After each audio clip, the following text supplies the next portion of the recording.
See all the trouble you've started? Really, I didn't think that. But that's the point. If you don't think, you shouldn't talk.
Hello everyone, welcome back to DwreckTV. I'm Dwreck, and today's video... It's a little redundant, isn't it? What? Shut up! I know I've been doing a lot of art videos in the last couple of weeks, but this episode, I have to talk about something, and I don't care if I offend anybody, I don't care if anybody gets upset about what I'm about to say, but it has to be said, so that way I can go away in peace and just move on with my life. And the topic of today's video is 80s and 90s wrestling fans and the misconceptions that follow. The 80s and 90s seem like the only two decades that most people talk about, as if they were the only decades that existed. The greatest this, the greatest that, blah, blah, blah. But in actuality, when these people do bring up 80s and 90s, they're really speaking of only a certain point within those times that the rest of the decade really didn't have. But that's another argument for another day. What I'm here to talk about is 80s and 90s wrestling fans. Yes, those people. All they talk about is 80s and 90s WWF and WCW. Or they'll just say WWE, even though it wasn't WWE during those decades. But that's the WWE for you, warping people's minds into thinking that it was WWE the whole time. But I'm getting off topic. I'm here to talk about the so-called fans of these eras of wrestling and the misconceptions that they knowingly or unknowingly have. But first and foremost, I do have to say, I do like these eras of wrestling. I like the Hulkamania era, I like the Attitude era, and everything that happened within the 80s and 90s of WWF and WCW and many of the other companies that was prominent during that time.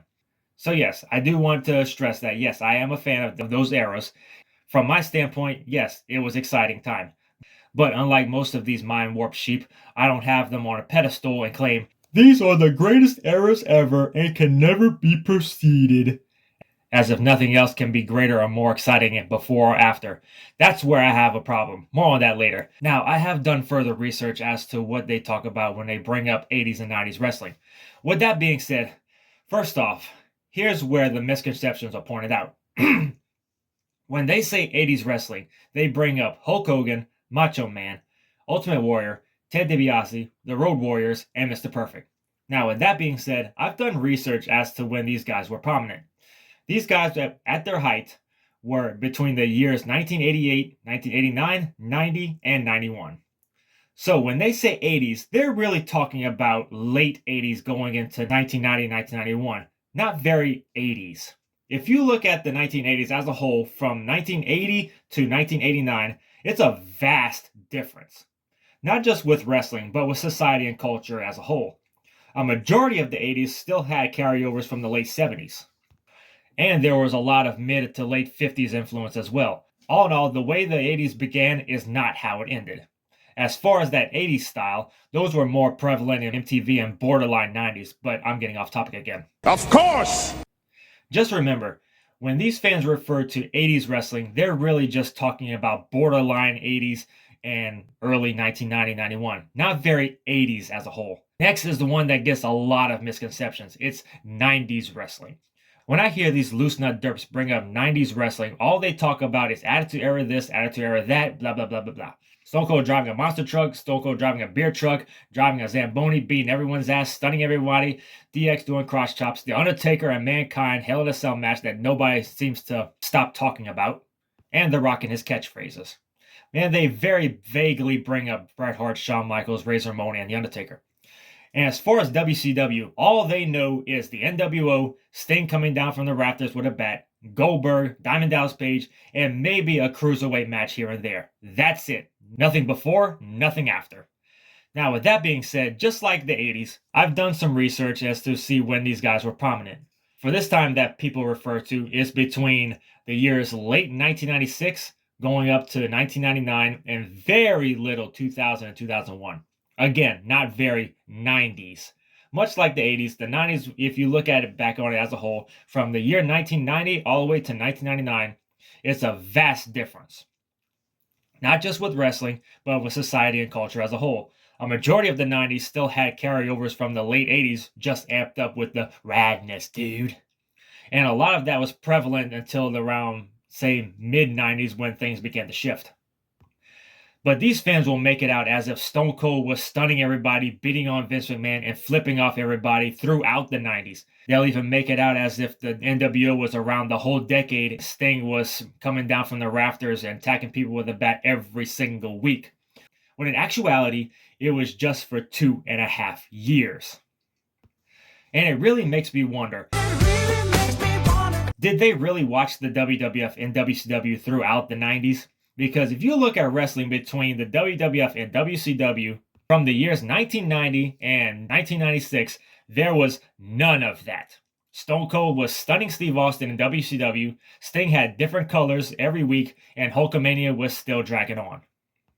The fact that these people talk about when they refer to a whole decade is only just 2 to 3 years out of the 10 and maybe bleeding over into the next decade, it's staggering and very misleading of what they're trying to refer to. And that's all they know. That's all they know. They know nothing about Ruthless Aggression era. They know nothing about TNA. They know nothing about ROH, Mid-South, the Lou Thez days, the George Hackenschmidt days, the NWA, AWA, Memphis Wrestling, WCCW, ECW, being the elite going into all elite wrestling, wrestling in other countries like Mexico, Canada, Japan, the UK, Australia. I can go on and on.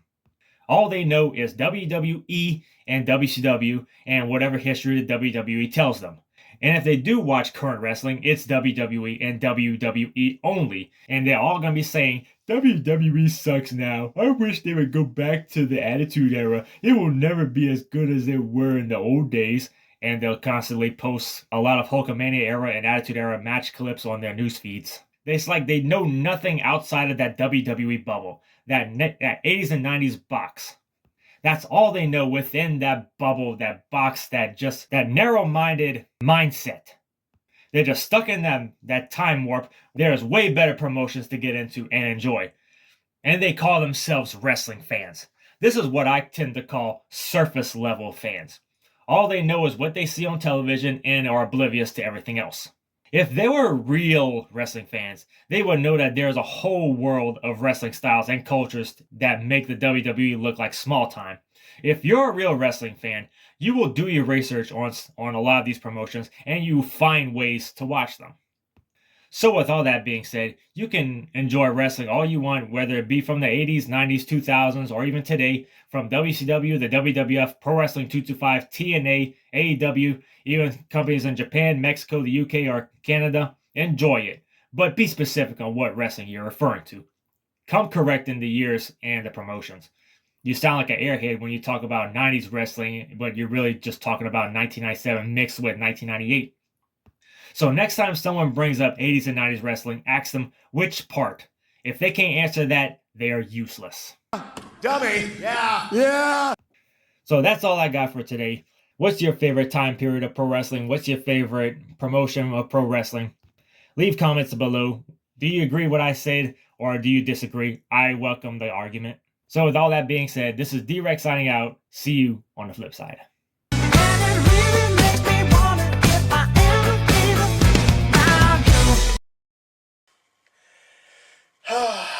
Feels so good to bitch about this.